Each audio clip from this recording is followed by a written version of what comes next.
देश की ताकत तीनों है महान, जवान, किसान और जनता महान। एसवाईएल नहर विवाद पर पंजाब के सीएम भगवंत मान का सख्त रुख, बोले क्या हम अरब सागर तक छोड़ दें पानी। विस्तृत खबर। दिल्ली में सांसद भवन में लोकसभा अध्यक्ष और अन्य सांसदों से मुलाकात के बाद पंजाब के मुख्यमंत्री भगवंत सिंह मान ने सतलुज यमुना लिंक नहर विवाद को लेकर एक बार फिर केंद्र सरकार और पड़ोसी राज्यों पर तीखा हमला बोला।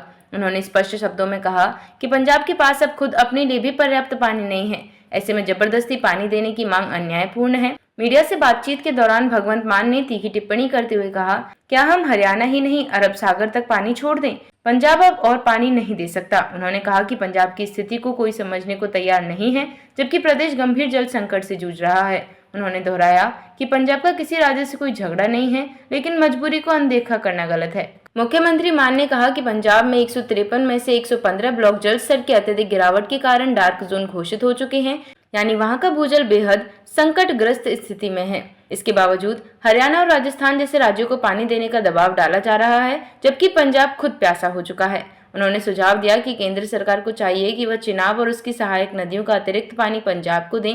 उन्होंने एक प्रस्ताव देते हुए कहा कि चिनाब नदी के पानी को रोहतांग सुरंग के माध्यम से ब्यास नदी में मोड़ा जा सकता है।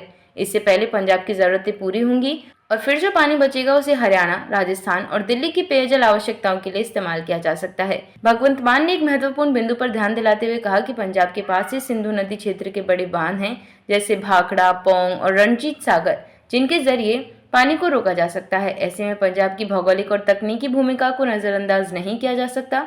एक व्यंग्यात्मक टिप्पणी में मान ने कहा, मैं रोज सुबह डोनाल्ड ट्रंप का सोशल मीडिया चेक करता हूँ, कहीं वो सिंधु जल संधि बहाल करने की बात न कर दें। यह बयान सिंधु जल विवाद को लेकर अंतर्राष्ट्रीय चिंता और देश के भीतर असमान जल वितरण पर कटाक्ष की तरह था। उन्होंने शारदा यमुना लिंक परियोजना को प्राथमिकता देने की भी मांग की और कहा कि यमुना नदी के पानी में पंजाब को 60% हिस्सेदारी मिलनी चाहिए, क्योंकि 1972 की सिंचाई आयोग की रिपोर्ट में पंजाब को यमुना का रिपेरियन राज्य माना गया है। मुख्यमंत्री ने दोहराया कि एसवाईएल नहर पंजाब में एक बेहद भावनात्मक और संवेदनशील मुद्दा बन चुका है। उन्होंने चेतावनी दी कि अगर इसे जबरन लागू करने की कोशिश की गई तो यह कानून व्यवस्था की बड़ी चुनौती बन सकता है। पंजाब के किसान और आम लोग पहले ही जल संकट से परेशान हैं और इस तरह की परियोजनाएं उनके लिए नुकसानदेह होंगी। निष्कर्ष, भगवंत मान का यह बयान एसवाईएल विवाद पर पंजाब के रुख को और भी स्पष्ट करता है। उन्होंने यह भी जताया कि अब वक्त आ गया है जब केंद्र सरकार को पंजाब की जल परिस्थितियों का ईमानदारी से मूल्यांकन कर कोई स्थायी और न्यायपूर्ण समाधान निकालना चाहिए, न कि एक तरफा दबाव बनाना। देखते रहिए shed speak TV. Like, share और सब्सक्राइब करना ना भूलें। देश, लोकतंत्र और भविष्य की सबसे बड़ी खबरों के लिए।